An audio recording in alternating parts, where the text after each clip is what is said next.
Okay, now that you've had a chance to watch the video, hopefully you have some ideas of what you need to look up. So you are welcome to use the internet to look up some information about this photo. Notice the place it's from. You can find the name of the person who posted it, or rather the username of the person who posted it, right over here. So look up whatever you need to evaluate how reliable this photo is. Then write a few sentences explaining why you can or cannot trust this as reliable evidence. Does it tell you reliably about conditions near the Fukushima nuclear power plant or not? So go ahead and pause the video. Take a few minutes to complete that. Here's an example response. So, the student said this post does not provide strong evidence about the conditions at the power plant because it does not explain what's going on with the daisies. The author only shows that the flowers are deformed, not what caused them to be that way. Imgur, or Imgur, I'm not sure how you pronounce this website's name. Imgur is also a public photo sharing website, so anyone could post there. This image might not even be from near the power plant.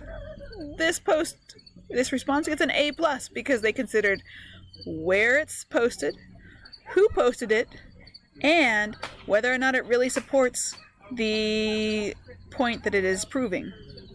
They question whether it's actually showing what the person states that it is showing. Okay, you gotta question all of it. Here's another response. This post does provide strong evidence because it shows how the strong and beautiful things were affected greatly, that they look and grow completely differently than they are supposed to. Additionally, it suggests what such a disaster could do to humans. So while this person gave some good analysis, makes sense, but if you take a closer look, did they really look at who the source is from? Whether it really proves what it says it does. They don't address that, so not as good of an answer. Here's a third one. Yes, it does, because it shows the effect of nuclear radiation on life nearby. The problem is that the source is not the most reliable, as it is shared on a social media website by a user that we don't know. So the evidence is compelling, but the source is not the most trustworthy. This, while the person said it's not terribly reliable, they forgot to apply that. Oops. If the source isn't reliable, it doesn't show what it's saying it shows. If you can't trust the source, then you can't trust what it says. So, to sum it all up, what are the most important questions that we need to ask when evaluating evidence? Go ahead and take a moment to pause the video and either write down your ideas or talk with your class about what your questions would be. What do you need to do for any site?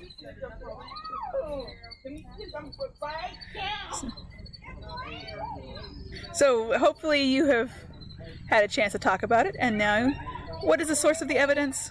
Is that source reliable? That's one thing we definitely need to look at. What's the source? Can we trust that source? Can we figure out who this person is and why they would know about it?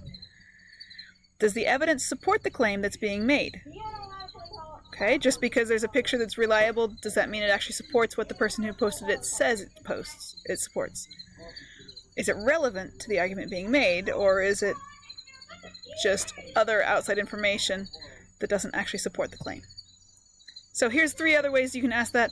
You can ask who is behind the information, what is the evidence, and what do other sources say, which is not something we've talked a lot about so far today with the pictures, but it's very important. You can check other sources to find out if they agree. So now, write a paragraph summarizing what you have learned today. Use the paragraph frame that your teacher provides. Remember, here are some of the key questions. You can refer to this as you write.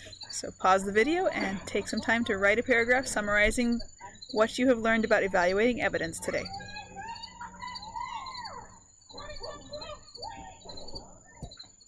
Alright, if there is still time, then you have time to practice. On the next slide is a picture from National Geographic photographer Pete McBride posted on Instagram. Use the questions we just discussed to evaluate the evidence. Is it a reliable source? Here's the photograph and the post. It says, "I've been lucky to see a lot on our shared blue planet, which consistently amazes me. Hopefully we can pass it forward to the next generation better than we found it. We have a ways to go, The Colorado River estuary, once the largest in North America, is now a cracked and depleted dry delta due to our orchestra of thirst. It illustrates, and I just realized it's cut off. So, I may have to look at it again. But your teacher will have the link to this. Is this picture a good piece of evidence to back up the claim or not?